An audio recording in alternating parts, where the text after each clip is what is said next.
Welcome back to another episode of the Jesus Cartel, where my fake clap did not affect Clay's concentration a bit.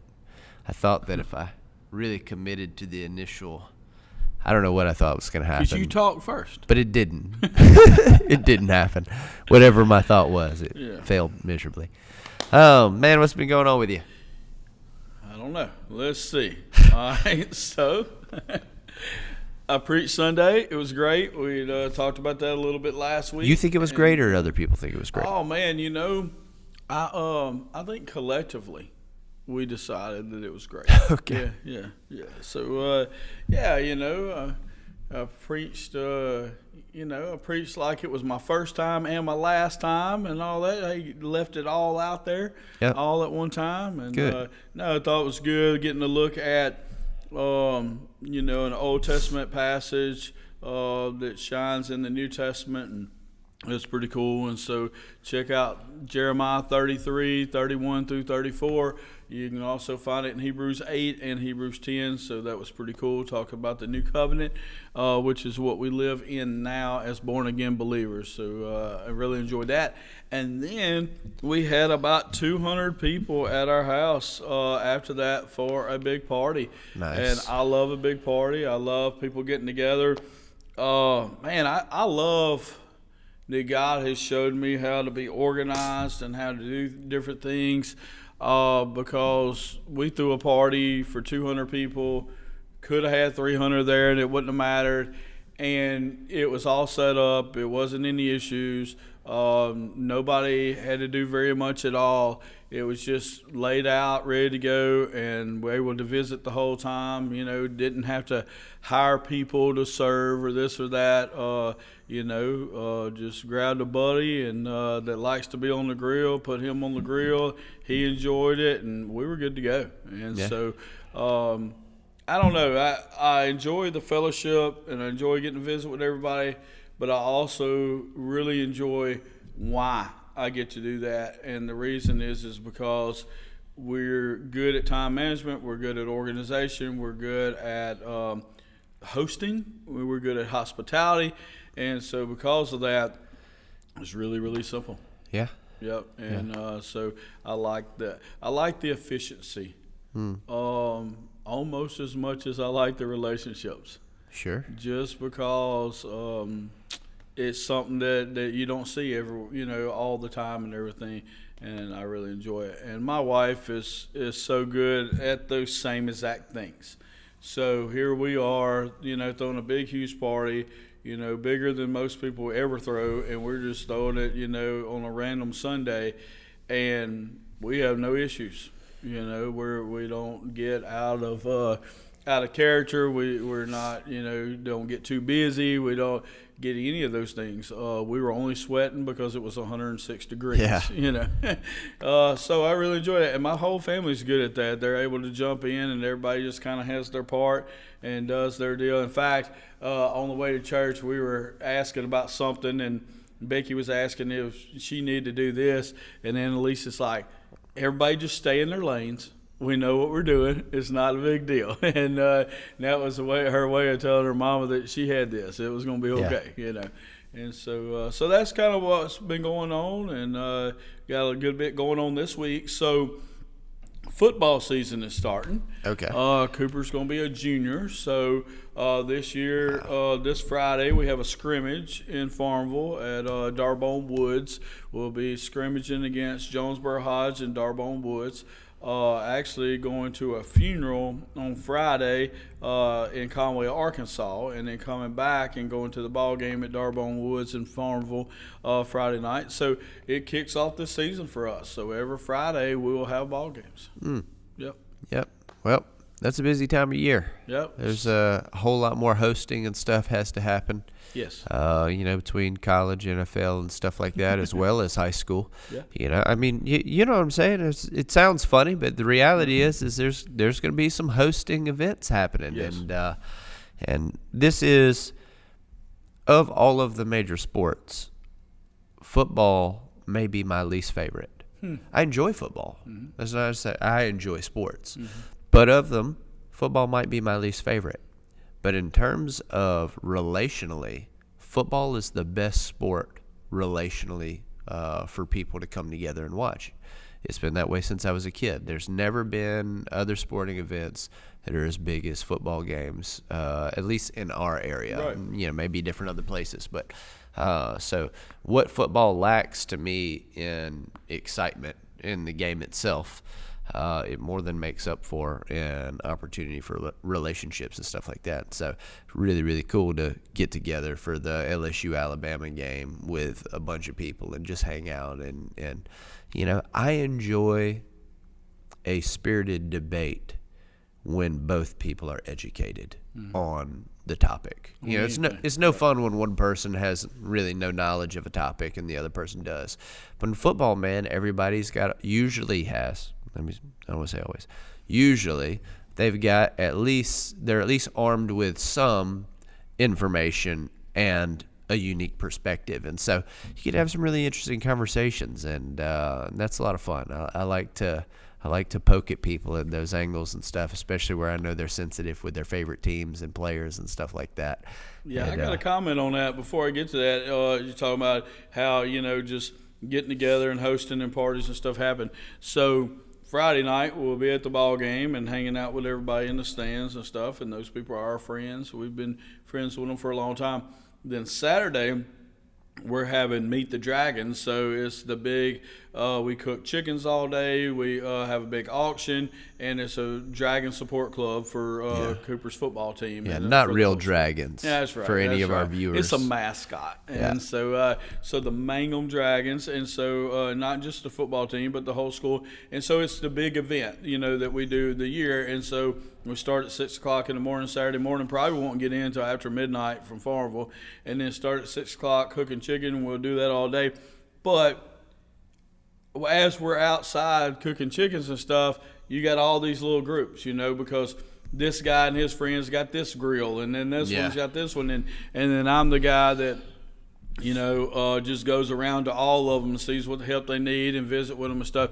And so all those things are kind of happening. And then at night we feed, I think somewhere around 1,200 people, chicken and stuff. And then we have an auction, and then they get to meet the Dragons and have the cheerleaders and the football team and the Snapdragons and the band come out, or the drumline come out. So all that Saturday. So it's just nothing but meeting people, hosting people, helping people, because I am the support club president, so I do all that. Of course you are. Yeah, of course I am. And then Sunday night, we met with the support team the other day, and I got all the way through the meeting, and then I asked them, I said, well, look, do y'all want to vote on a new president for this year?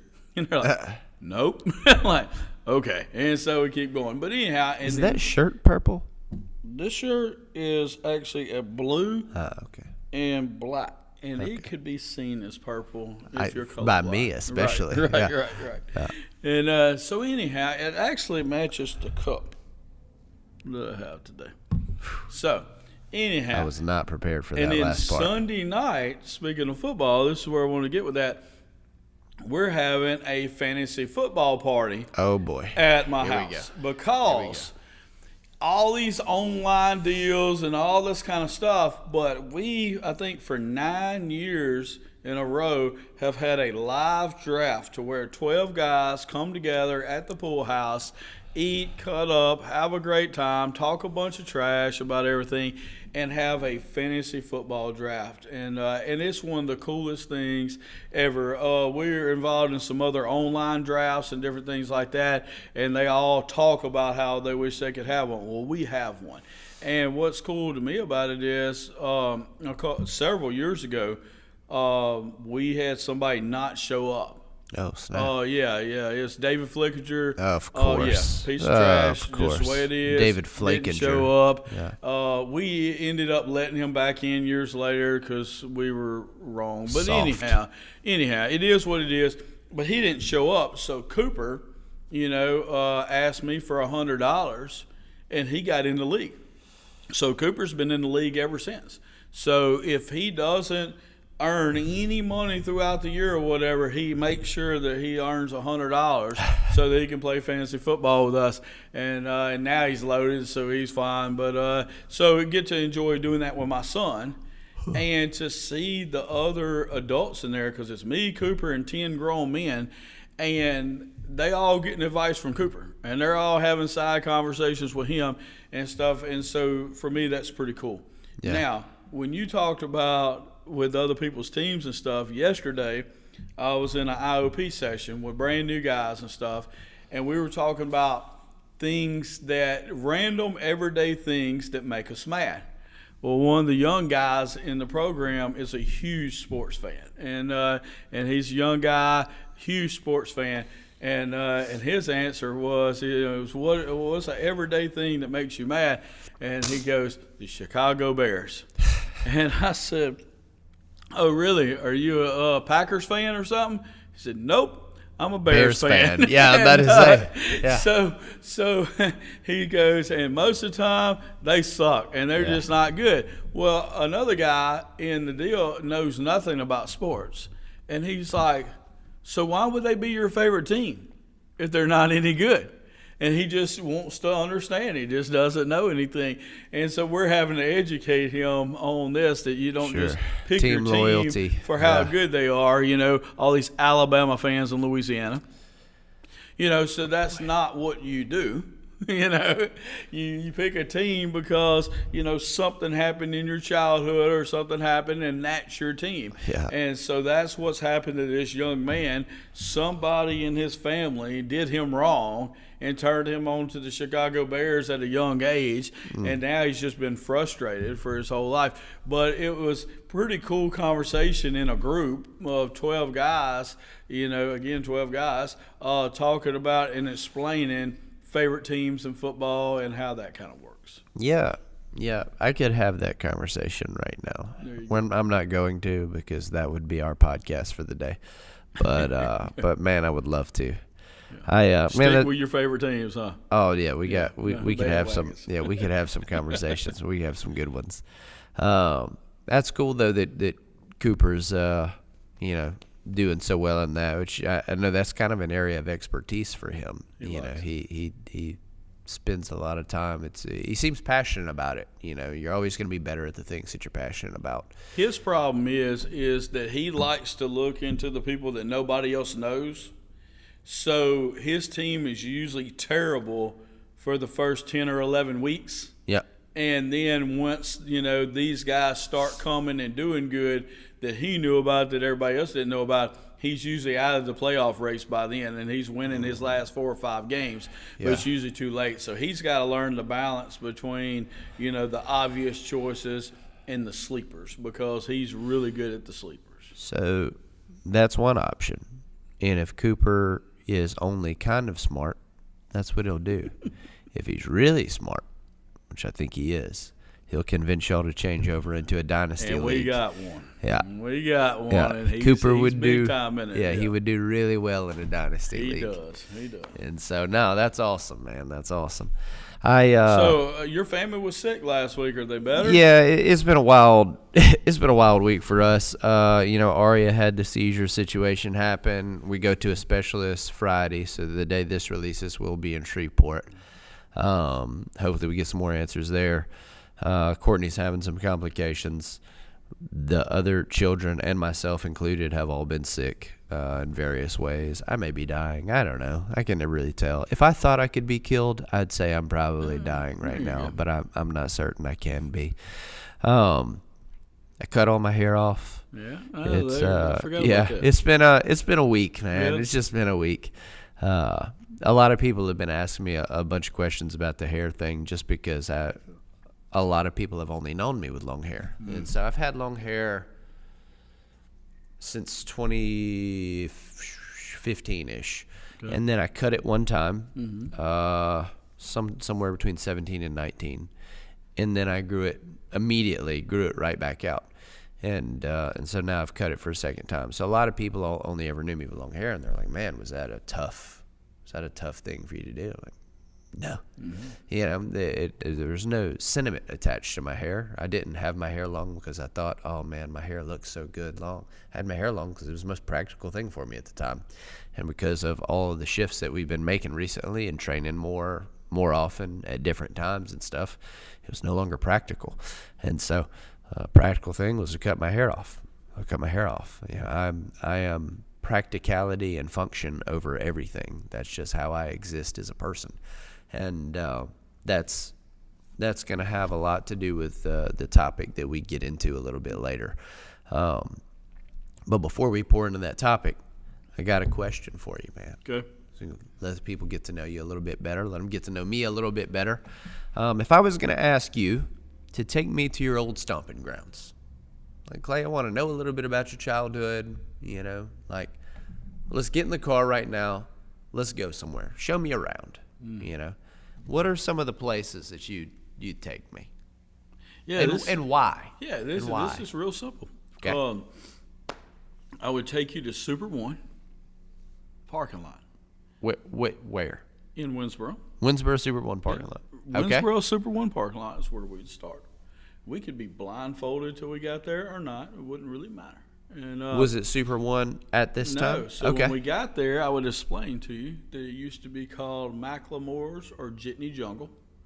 What? Yes. Say that again? So there was a family that owned a lot of stores in the area, grocery stores called the Macklemores. Okay. And it was a few different brothers. And so they had Macklemores, and at one time it's called Jitney Jungle. Jitney? Jitney. So y'all didn't have a Jitney Jungle down there? Thankfully, no. Yeah. That sounds terrible. So we had a Piggly Wiggly. Yeah, and some of them turned to that. It's some of the same kind of chain stuff. Okay. And so anyhow, there's a big grocery store there and had different stores, just like it does now. But we called it by the grocery store name, so we'd call it the Macklemore's parking lot or Jitney Jungle parking lot or whatever. And so we would start there. Then we would drive on the 4 lanes south, and we would go to where the Dollar General and vape shop is and stuff now. Okay, the other huge parking lot. It is, the other huge parking lot. And that was called the bowling alley parking lot. Do you know why? There was a bowling alley there. Gosh, I was hopeful that was why. Yeah, I would be very concerned if there was another reason.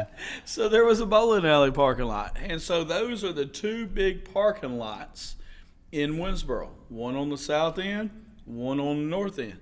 And so on Friday and Saturday nights, starting at about 5:30 to 5:45, teenage people and young people would start making the loop. What you did was you drove north on the 4 lane to Super One, and you drove through the parking lot, and you saw to see if anybody was standing out there, hanging out, sitting in their car or whatever. And then you'd make the loop and go to the bowling alley parking lot. Then you would do the same thing. And at any time you saw your friends and stuff, you would just stop, hang out for a while in the parking lot, and talk to them. And then you would do that. So nobody went on dates. Nobody went, we didn't have nice places to eat and stuff like that. You just grabbed some fast food on the way. But if you went out, you just went to go looping. Yeah. And that's what you did every Friday and every Saturday night. That was going out town. You didn't have cell phones. You didn't have other ways of communication. I mean, the only way you could talk to somebody on a phone is if you were at home and they were at home, which was really lame because, what's happening out town and you don't know about, Yeah. FOMO was huge back then. How did you text people? Yeah. You actually did not text people. And so, later on, when I was in college and stuff, pagers came out and I started selling pagers. Selling Motorola pagers. So if somebody paged you, then you'd go to a payphone and call them, or go to your house and call them. So did you keep change on you in case such a situation arose? Yeah, man, you always kept a lot of change in your cup holder because back then there was no debit cards, credit cards, or anything like that. Sure. So change was a big deal. You had 2 forms of payment, cash and change. Yeah. That's what you had. Now if you were an adult, you had a checkbook, but other than that, you had cash and change. So change was a big deal. So every car had at least one cup holder was full of change. And then when the shift happened to where you couldn't really buy anything with pennies anymore and stuff, then you would roll pennies and turn them into real change. or turn them into dollars. Real change. So if I was to show you my stomping grounds, that's where it would be. Now, right offside of the Jitney Jungle parking lot, on a little road to the side, was at the end of that road was a famous tree that I won't tell you what the name of it is, but every once in a while we would go to that tree and go hang out by that tree for certain reasons, and then we would come back and we'd make the loop all over again. Yep. And that was our stomping grounds, and that's what happened. And that's what it was like to grow up in Winsboro, Louisiana in the 80s and 90s.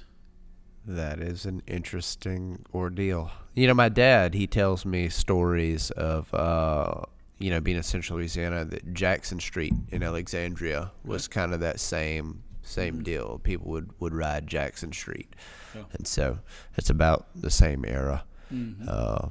My dad may be a little older than you are, but not too terribly much older.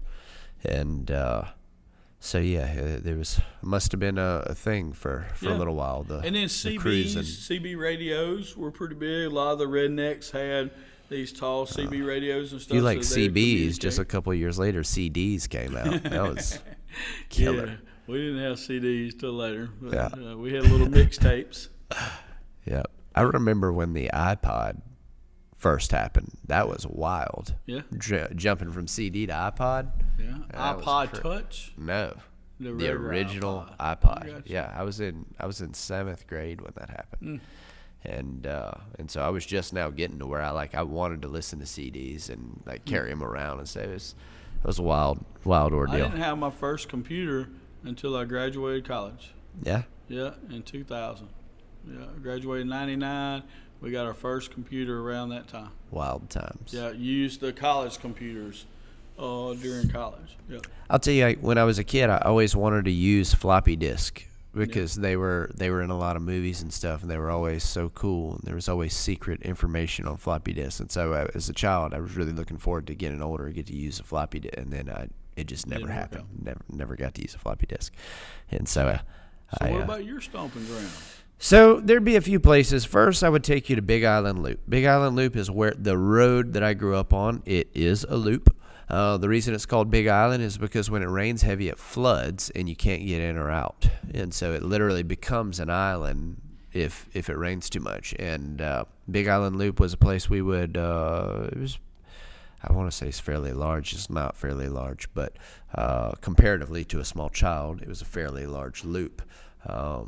And we would ride our bikes around it. And some of my best memories are riding the big hill on Big Island Loop. So about half a mile into Big Island Loop, there's this very steep, elongated hill that I remember the first time, we would all ride our bikes around and we would get to this hill and we would go the long way around. We didn't go up the hill. You'd have to be crazy.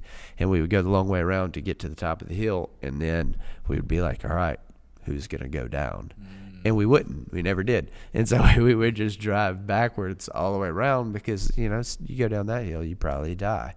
And then I remember one day somebody went down the hill, not on purpose, just like playing like they were going to go, lost it, and now they're going and crashed at the bottom of the hill. And when they went down the hill, all of us went down the hill after them. And so that was the first time any of us ever rode the hill. And it was really there's probably a message in there, I feel like I've probably used that as a sermon illustration at some point, but it's just the courage, though accidental, of the one person led the rest of us to be able to do something courageous as well. And it's crazy because if I took you to that hill today, you'd be shocked at how flat this hill is. It's not steep at all. Right. But because of the lack of maturity I had at the time, it seemed like such an obstacle. But now as an older man, to look at this hill, it's like, my goodness, if you'd only see what I have accomplished since then and the obstacles I've overcome. And so that's such an important part of my childhood because it speaks to me about how much I've grown. Amen. And how far I've come. And so I would want you to see that. I'd want you to see that, man, because we got some stories about it. And I'd want you to see the DeVille ballpark. Which has changed so much. It's a really nice ballpark now. It wasn't super nice when I was growing up, which, I guess that's the case with everything, things change, things advance. Right. But I would want you to see it, man, because that's the place where, most of my identity was formed in that ballpark. That's where I started to figure out who I was. Ended up not being who I was, but it's who I thought I was. And a lot of my testimony and stuff all started because of what I developed there. And, that'd be a really, really big thing. I'd want you to see my grandparents' house. We spent a lot of time at my grandparents' house every Sunday after church. Our whole family would gather up there, and that was something that meant a lot to me. Those relationships still. Matter of fact, last weekend I went to go see that family, and I don't play like ball tournaments or anything anymore. I stopped doing that when we started having children, and but once a year I'll go play with my cousins, and that's just kind of that same relationship. It's like these are the people you play with. Right. These are the people you hang out with, and so man, that'd be a big thing to see. And he got a little bit older. I'd just kind of take you on a tour through it. Really, it'd be people's homes. There are so many homes that were just staples of my adolescence and learning so much about life and who I was. And every house has a story of some different things that I was dealing with. And because I had a rough run for a minute with just some things that were happening to me and to my family. Not anything I had done at this point, but in each of these families, to a degree, they helped raise me for a time and took on that responsibility. And so, it'd be places, but it'd also be people that I'd want you to see and shake hands with. And I would love for you to hear them talk about me, because they've got a much different perspective than you have. The me that you know versus the me that they knew. And some of it's great, some of it's not so great. But I think it would just really tell the story. And we had built a wiffle ball field out at the Faircloths property. That would be a really neat thing to see too. And but yeah, man, that's where I'd whip you around to, man. That's good stuff. It's a different.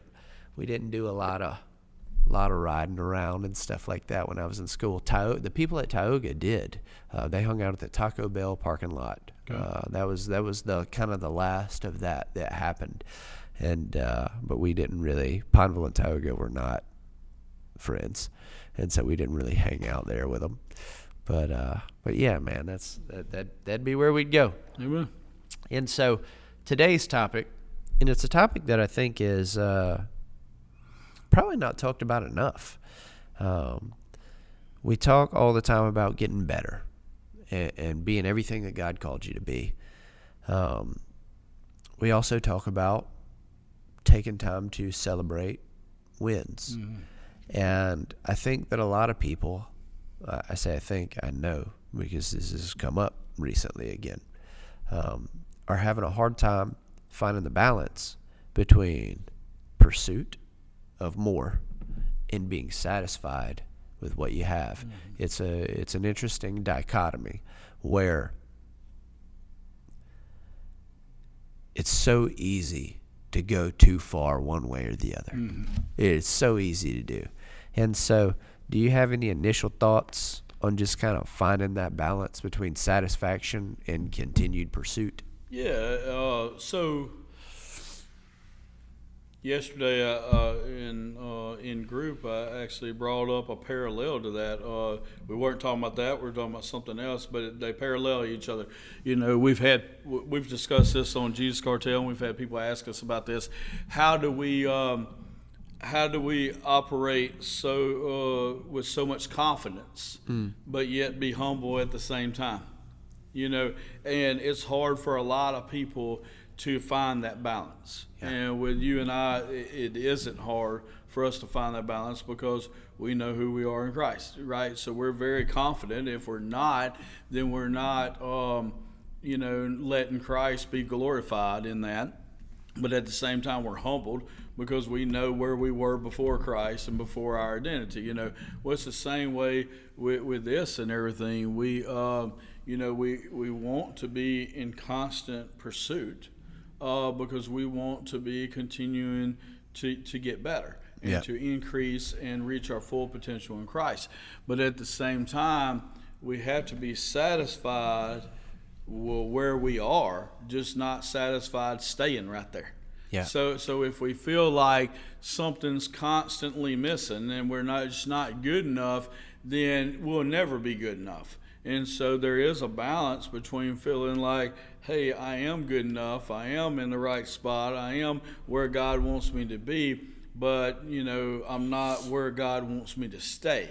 Yeah. And so when we can find that sweet spot there, that's where you want to be. Yeah. So we want to be confident but and humble at the same time, and we want to be in pursuit but good at where we are all at the same time. And I guess for some people that's difficult, but we've been walking this thing out for a long time. I think we stay in that center pretty good, but I think it starts by realizing that we need to be in that center.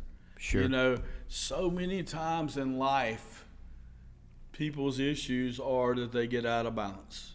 And we can take topic after topic after topic. Sure. We can talk about fitness, we can talk about dietary, we can talk about sports and travel ball, we can talk about reading your Bible like we did the other day, or just, meditating. You can take all those things and take them out of balance on the left or the right side, or the low or the high side, whichever way you look at it, and it's wrong, and it's not good for your life. And so there is usually a balance to things, and I think this topic is one where you got to be able to find that balance. I agree. In Scripture, we see a statement be made that says, don't worry about tomorrow. And it continues on to give some more to that scripture. That's the first half of it. But how can we pursue without worrying about tomorrow? That's a question I get a lot of times. It says, hey, don't worry about tomorrow. Tomorrow will worry about itself. Right. Tomorrow's got enough troubles of its own. So how are you telling me to focus on the future or plan for how I'm going to be in the future when Scripture itself tells me not even to worry about tomorrow? It says that, in one time in Matthew, it says you cannot add another day by worrying, And so I think that, worrying, my favorite person that's ever walked the face of this earth was my mama. And my mama Russell was my favorite person that ever walked the face of this earth. And she always said that she was praying all the time. But I don't know if she ever prayed. I think she just worried all the time. Yeah. And so I think she was just, I always made jokes with her about that. I said, Mama, you ain't praying. You just worried all the time.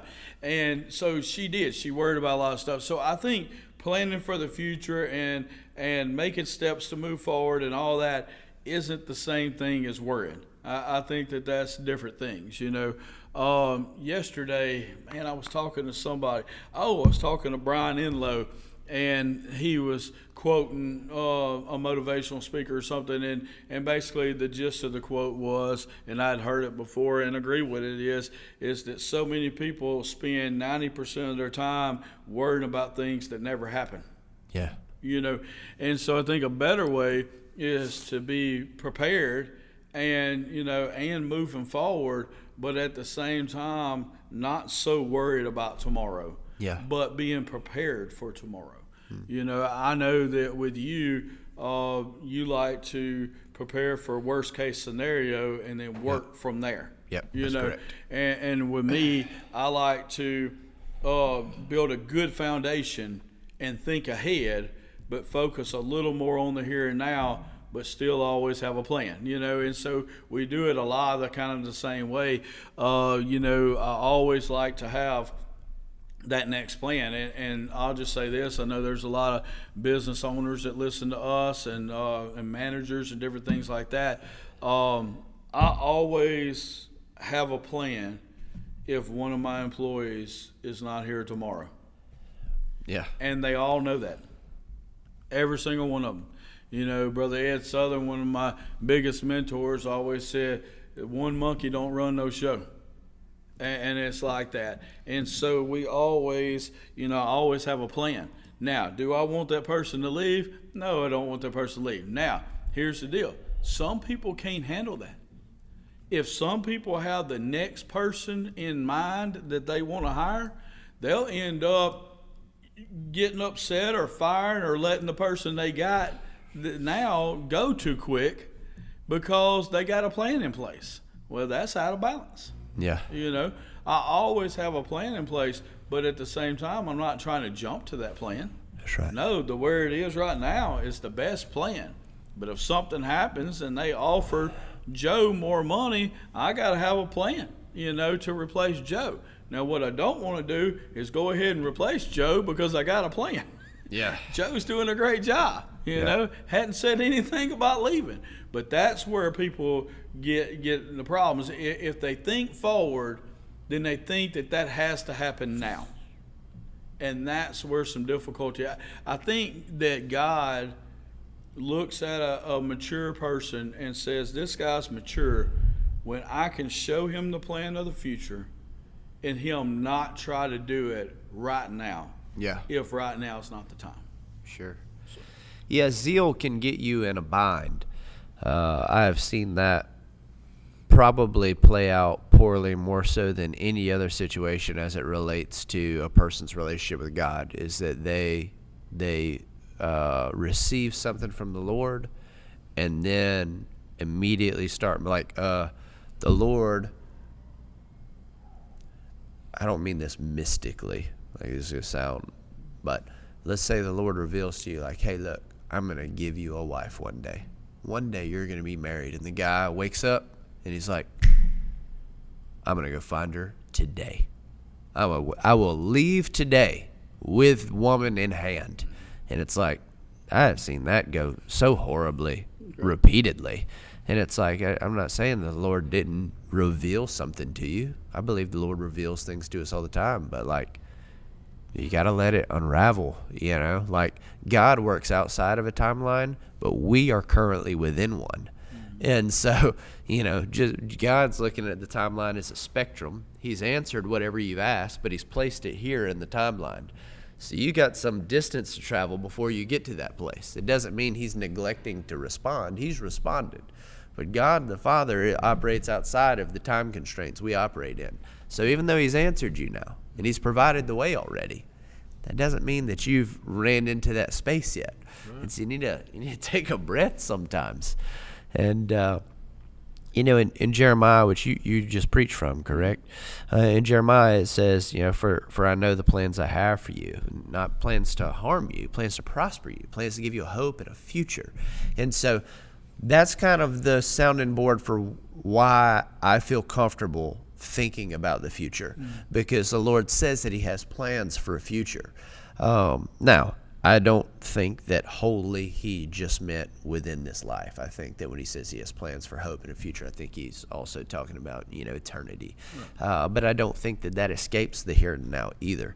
And so the I don't want to overly oversimplify this too much, but my plans for tomorrow start today. Amen. Right. It's not that I'm so focused on what's going to happen tomorrow, but I focus on being what I need to be today, so that if tomorrow does come, I'm ready for tomorrow as well. Right. And so it's not about focusing on what's coming next. It's about focusing on who I am now. But who I am now needs to build on itself. That's it. And so, I had a conversation with somebody one time. I'm not going to name them just to not put their business out there, but they were struggling because they wanted to be some things that they just weren't being. Jackson? No, they wanted to be some things that they just weren't being, and it seemed like no matter how hard they tried, they were never able to be the person they really want to be. And I said, well, get a piece of paper and write down what that person, whatever ideal person you would be, write down what they do. what do they do every day? And so they made a list for me. And they made it was a good list, a really good list. And when they finished this list, I'm reading it off with them. And I finished reading the list, and I said, well, this is a fine person on this paper. You know, like this is fantastic. What on this list can you not do right now?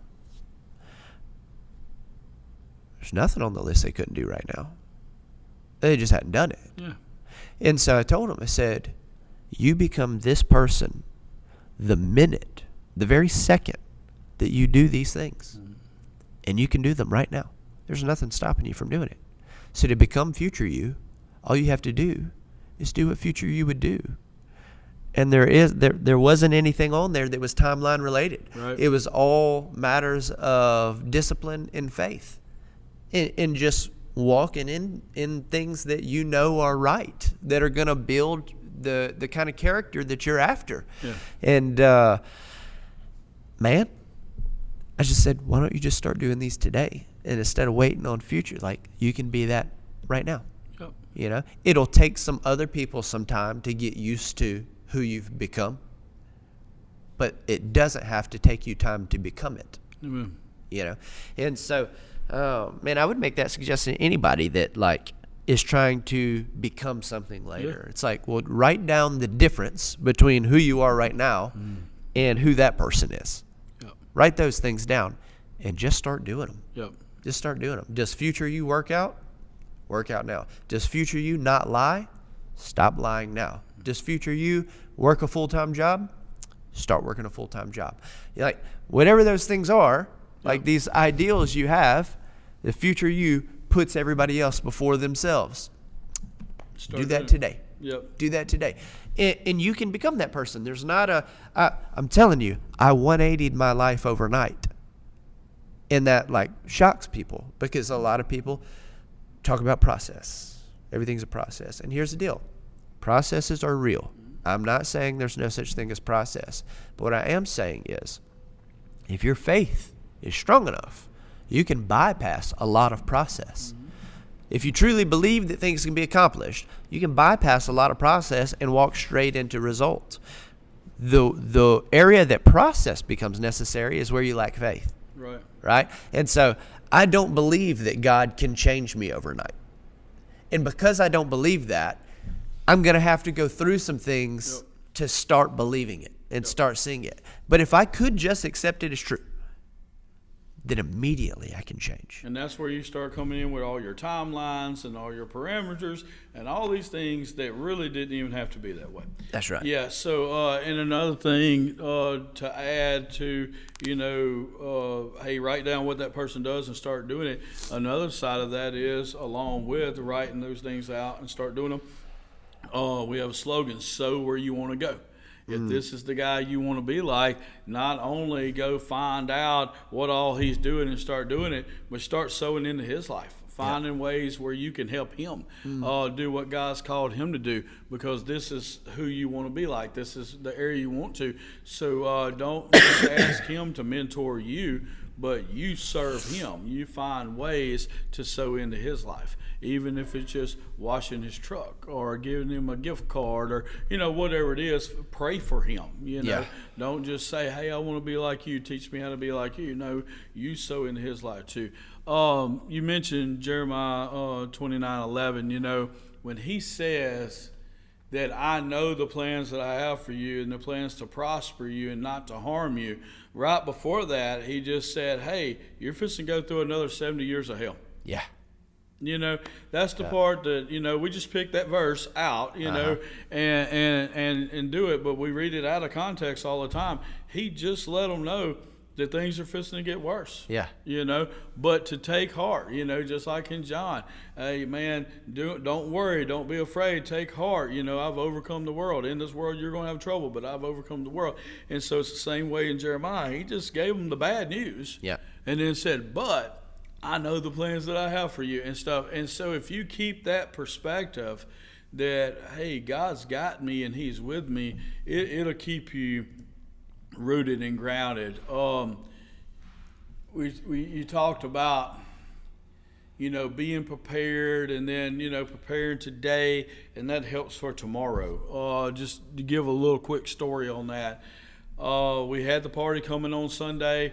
It's just a practical deal. We had a practical party coming on Sunday. This is not difficult for us. We're real good at this.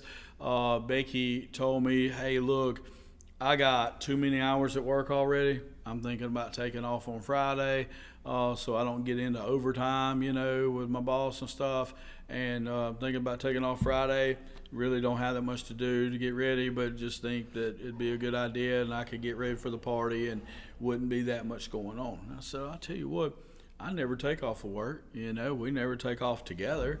I'll take off with you. We'll go to Sam's. I enjoy going to Sam's. We'll buy all the food and stuff, and then we'll just, because Sunday's going to be a work day. We're preaching Sunday and we're partying, with all our people Sunday, and so we'll just have 2 days together, Friday and Saturday, and even though we'll be busy, and so we plan to do that. Well, Thursday evening plans, we found ourselves in Monroe, and we were like, well, let's go ahead and go to Sam's now. So we go to Sam's Thursday evening. We spend a bunch of money. We get 2 full buggies full of stuff. And so now we have everything we need for the party. So Friday morning we wake up, and all that we have to do is some of the setting up stuff. So the guys bring all the tables and chairs. We help them set them up and everything. We're looking around. And by lunch, we're done. The party's set up, it's ready to go. We were able to take a nap and chill out and have a good time. Friday night, did whatever, ate with the family, stuff. Saturday, just kind of doing around, really don't have that much going on. And we're all ready for the party on Sunday. And then Saturday evening, Becky gets ready to cut up the lettuce and tomatoes for the burgers for Sunday. She had ordered a brand new little machine from Pamper Chef. I think they call it a mandolin or something like that, and everything. And so Annalise has one, and so Annalise was going to show her how to use it. But before she could get in there all the way to show her this thing, Becky does it like this, and she cuts the top of her finger off. She did that on a mandolin? Yes. I did not realize that. Yeah. Dude, that's actually very common. Yeah, and that's the reason why they have a mechanism that you put on top of that so it doesn't happen. Well, we didn't have said mechanism yet because we hadn't really read the instructions and done that. So she cuts the top of her finger completely off. It was the tip of her finger plus a little bit of her pink fingernail. And so I'm in the freezer getting some hamburger meat to make some beans for tonight. Got a couple friends coming over. And Cooper's like, Daddy, you need to come inside. And I was like, okay. And so I come inside, and Becky's cut her finger. And I was like, how bad is it? She said, we're going to the emergency room. And so next thing you know, we had to go to the emergency room. You go through that process. It was a lot better than it could have been. Had a great nurses and great doctors at Franklin Medical Center. Everything went great. And while we were gone, the kids cooked and got supper ready. Then my buddy come over and finished supper. And by the time we got home, we got to eat supper and get ready for the party. So here it is. She's got a major wound. She's got a whole big hole in her finger and everything. But because we were prepared ahead of time, it did not affect the next day in a negative way. Yeah. The next day was just as good as it would have been, just as low of a stress as it would have been, just as fun, minus the pain that she had to deal with and that kind of stuff. But as far as the party and everything, it didn't put us in a whirlwind. It didn't put us in a frantic motion. Our anxiety didn't get the best of us or anything like that. In fact, none of that happened at all. Yeah. And it wasn't effective. Why wasn't it effective? Because like you said, we're preparing today to have the best day that we can possibly have. And we're not worried about the future. But by us being prepared today, it does affect our future in a positive way. Yeah. And I think that's where we need to be. That's where we need to be, to where we're proactive, not reactive. We are thinking ahead, but not worrying ahead. Sure. That's kind of the sweet spot that we need to be in. Yeah, and find things that serve a dual purpose. Okay. You know, there's a lot of things that you can do in life that can serve you now and later. Amen. And too many times people are trying to do one or the other. What serves me now or what serves me later. It's like people ask me a lot about training and stuff like that. And this is as genuine as genuine can be, what I'm about to say. I have always worked out from the time that I was 16 years old. I've always worked out for the same reason. There's only one reason. And it started when I was 16. I want to be able to do stuff with my children as they age. That's always been the reason I worked out. That was 9 years before I ever had a child. You know, it's been my goal. It's for the future, but it also has served me currently, you know. And so I don't feel like I'm wasting time preparing for something that may never happen. I didn't know whether or not I'd have kids because it also served me currently. You know, my health is great. You know, I don't get sick very often other than right now. But even still, when I get sick, I can still manage. I can still go to work. I can still get stuff done. I still work out while I'm sick. Like I'm sick different than a lot of people, and it's because I take care of myself. So it serves multiple purposes. Why do I work out today? The same exact reason. I want to be functional for my kids, and now possible grandkids, because I have kids now, and maybe one day I'll have grandkids. I'd like to be as mobile as I can be if I have grandkids one day, if the Lord, you know, moves things that direction.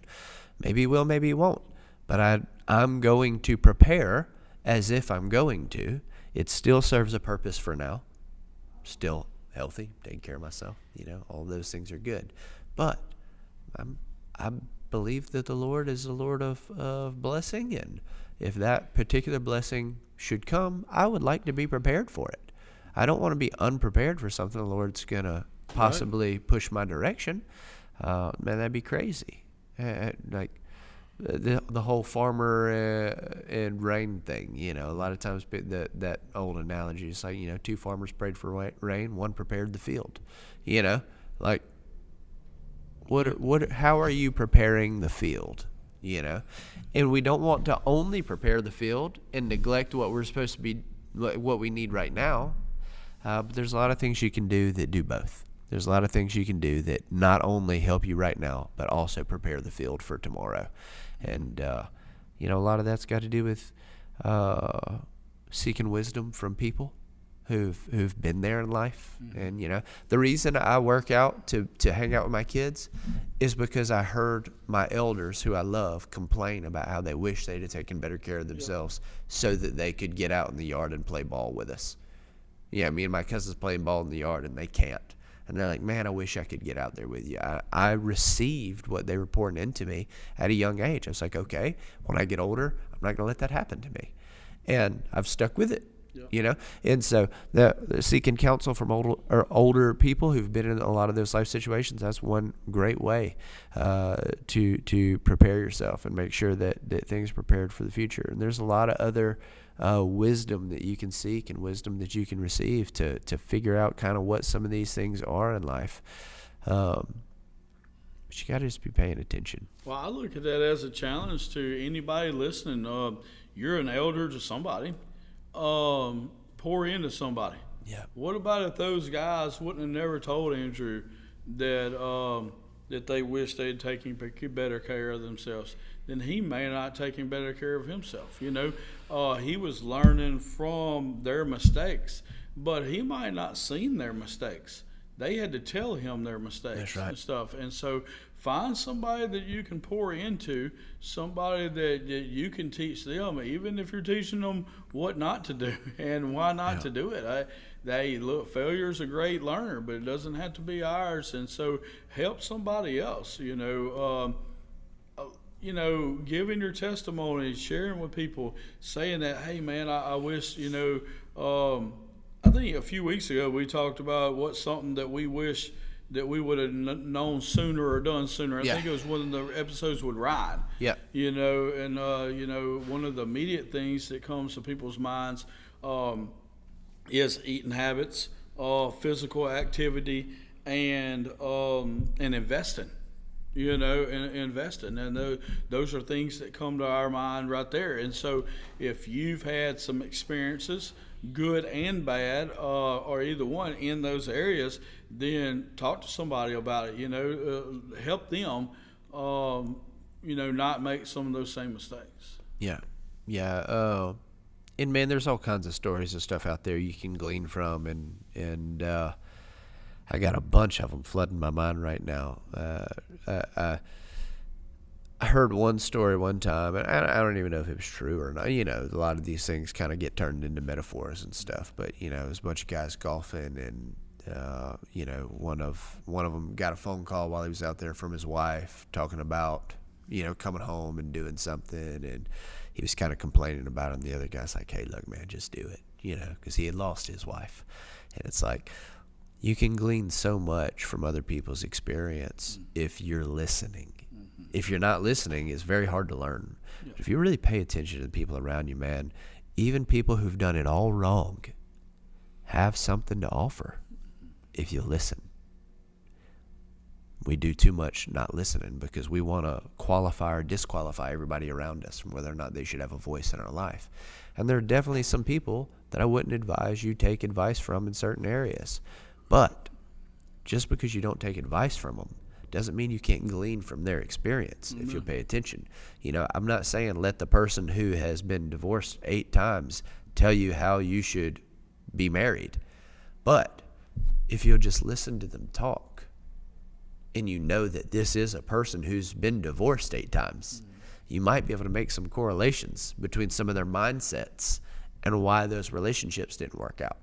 And so if you're listening, you can find out all kinds of things. And that's been a staple of my life, is finding people more successful than me in an area and then chasing after that level of success. And then once if they're not continuing to grow, I'll catch them. And once I catch them, I'll find someone else who's further. And the best relationships are the one where when they see me coming, they move. Yeah. And now we've got this little teeter-totter of success that's happening. And it helps everybody. Yeah, those are strong relationships, man. And so, that's been the gist of what I wanted to communicate today, is that, I don't want anyone to worry themselves sick about the future. But it's a good thing to think about, man. Yeah. It's a good thing to think about. But look at the future in light of today. Don't look at it in light of what, this utopian idea of how everything could be. Take a realistic look at where things are. Make a plan from how to get from here to here. And if you need help, this is kind of my niche, is if you'll tell me where you want to end up and you'll tell me where you are, I can give you the action steps that need to happen in between. And man, that's everybody's got a different dream. Everybody's got a different desire and a different path. Right. Too many people wanna. Everybody knows the destination. Yeah. Everybody knows the destination. What few people know is where they are, because they lie to themselves about where they are. Yeah, this is a great example. Let's use investing, because I wanna for 1 week not use a training metaphor. Hey man, I'd like to make $1 million in the next 10 years. Okay? How well do you invest right now? Pretty good. Unrealistic. Mm-hmm. You have no idea where you are. Yep. You just don't want to say where you are. The reality is you're nowhere close. Right. You're not doing any of the things you need to be doing. Your money's everywhere. You're spending money faster than it's coming in. But if you can't honestly say that, the person who's trying to help you can't get you where you're trying to go. Directions don't work that way. Right. If you need to get to the Macklemore's parking lot back in the 80s and 90s, and Clay was giving you directions, you need to tell him exactly where you are. But if you tell him you're at First Baptist Wisner, and you're not there, these directions are not going to help you. Right. And so that's one of the more difficult things I've found about people, is everybody knows where they want to get, but few people can embrace the truth and the reality of where they are. And so when they ask for help, they ask for the wrong help. Yeah. They're asking for the wrong directions. You're asking for how to become a good father to a guy who doesn't want to be a husband. Right. And it's like, Yeah. I can't give you the path. I don't even know where to start. And it may not be so much that where they want to go. I mean, it's that, but a lot of times it's just a dream. Yeah. Because if you can't, like you said, if you can't see where you are right now, you'll never make it there. And then a lot of people just aren't willing to do what it takes. Sure. And that goes back to, your first illustration with the man that, wanted to be there and then write down all those things. And it's like, well, you could do all those things. There's nothing stopping you from doing all those things right now. But what was stopping him was him. Yep. And a lot of times we're our biggest problems, thinking that we can't do this or we can't do that. I have that issue. I'm not some big, huge visionary and stuff. I'm more of a manager, I'm comfortable with being better than everybody in my area and in my circle, but that next step sometimes is difficult. Yeah. And so I have to surround myself with people that are more forward thinking in some areas, just because I want to continue to challenge myself. Yeah. If you walk into a room and you're the smartest person in the room every single time, you need to change rooms. Yeah. I agree. You need to find another group of people. And like I said, if you want to learn about investing and you're the best investor that then not good. That's not good. Yeah. That's not where we need to be. And I'm just going to say this out loud one time. So people who know me as someone who rarely forgets anything. Right. Do you know how annoying it is to live the way I have to live to never forget anything? I've got multiple calendars. I've got multiple checklists. I send text messages to myself. I let 3 or 4 other people know what's going on so that I have some other accountability. It is unbelievably tedious to get asked to do one thing because you did it to me the other day. You told me about something, and the minute that you told me, I put it in a calendar, I put it in a list, I text someone else, and then what happened? Everyone else forgot that it was ever even discussed. And then I popped into your office the other day and said, hey, don't forget about this. Yep. And everybody's like, oh, uh-oh. And it's like, the reason it works is because now it might take me 10 minutes after you tell me what I have to do to set up all of those fail safes. It's very annoying, but I don't forget anything. Right. And so everything has a cost. Efficiency has a cost of effort. That in all areas of life. We've said this a few weeks in a row about some different topics, but it's just a fact. You're not going to do anything in life worthwhile or at a high level of success that doesn't cost you anything by way of effort. And so to be the things that you want to be the person you want to be one day, there are some annoying things you're going to have to learn to do. Right. And it might not be in your job title or your description or anything like that. One day Andrew asked me about, I said, hey, this license is going to be running out, and so date. He's like, all right, what are we going to do about it? And I said, well, I got to, take these classes and renew this license. And he goes, okay, can somebody else do it? Do I need to do it? And I said, no, I'm going to do it. And he said, okay, when's it due by? And I said, so date. Next thing you know, Andrew asked me, hey, so basically he's asked me, is there anything I need to do about this? My answer is no. But still, because of who he is, he puts it in his calendar and stuff and puts a checklist there. So he asked me about it. Later on, hey, have you done this yet? No, I hadn't done this yet. Well, when's it due by? It's so-and-so date. Well, you need, and so I said, okay. Well, so then I do it. Well, because I respect what he's done, then as soon as I make any effort on it whatsoever, I tell him the effort that I made on it. Yeah. Now he's not my boss in this area. It has nothing to do with him or whatsoever, but he took it on himself to help me make sure that I did what I was supposed to do. So now, because of that, I feel like I should let him know the progress that I've made on it. You know, and to me, that's just good at working together. That's right. He doesn't owe that to me. I don't owe it to him. But we're walking through this journey together. And That's so, right. I think it's good to have those kind of relationships with people. But to have those kind of relationships, it's a lot of time, it's intimacy, it's doing all the fail safes like he's talking about. I mean, all these things, and we've done that in our relationships, and so we're able to have that kind of intimacy to where we can help each other in areas that we don't even have to help each other out at. That's right. That's right. But that's setting things up today that help in the future. That's not worrying about the future, but that is setting things up today that really help out in the future. Yeah. And now you have another fail-safe. Right. You've mentioned my list since then. Right. Before you never did. Mm-hmm. But now that you've seen it work, you'll say, hey, put this on that list. Yep. Because you know that I look at it every day. That's right. And so now you have another method of accountability should you ever need it. Right. And if you don't need it, you don't have to use it. But it is available. Yep. And man, it's a big deal. But it is annoying, but it's what I have to do to be successful in that area. And because I want to be successful, I do all of those annoying things.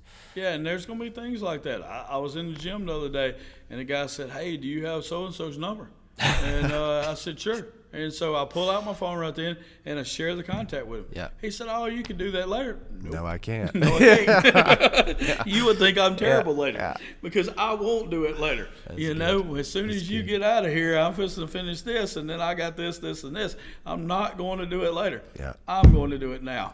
And now you think I'm a great guy because I did it right now. But if I wouldn't do it right now, you would not think I'm a great guy because I wouldn't do it. Yeah. I think it was 2 weeks ago, I did my sister's wedding ceremony in Alexandria. And I had an unbelievable amount of alerts and reminders set for that. And, man, every time it popped up on my computer, I was so annoyed because it dings and it pops up and it's in the middle of what I'm doing. And I don't like when stuff's on the side of my computer, so I have to clear it and it just kept coming. And I was so aggravated that it just kept, because like, I know I have to be there, but I'd much rather that than miss that wedding. That's right. So our game is Becky sets all the alerts. She does the calendar and everything. But our game is that we handle it before the alert goes off. Yeah. We like to wake up before the alarm goes off. Mm-hmm. Hate to wake up to alarm. The alarm for us is we messed up and didn't wake up before the alarm. Yeah. The alarm isn't to wake us up. The alarm is the fail safe. It's the thing that in case we don't wake up. But it's the same way with the alerts.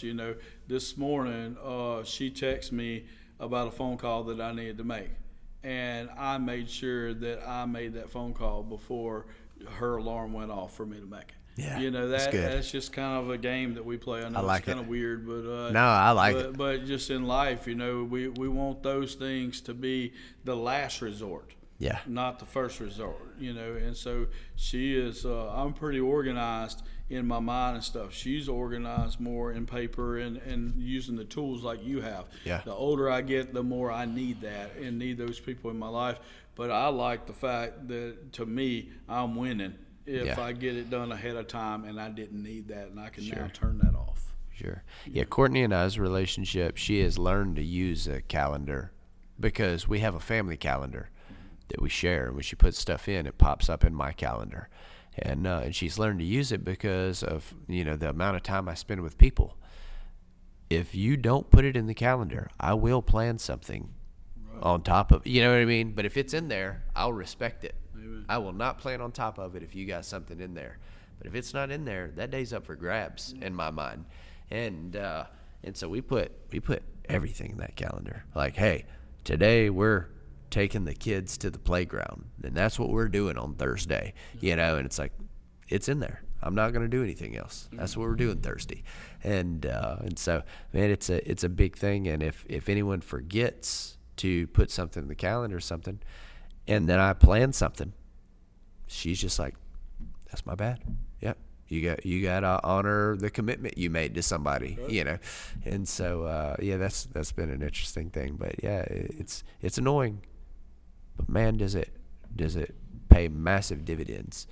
And so, figure out what those things are in your life. What are the annoying things you're not doing that are keeping you from making the progress that you need to make? Yep. I'm good, man. You got anything else? No, man, that was pretty cool little show there. Yeah, I had a good time. Yeah. All right. We hope y'all enjoyed it. Tell people about the Jesus Cartel. Don't just keep it for yourself, and we'll see y'all next time.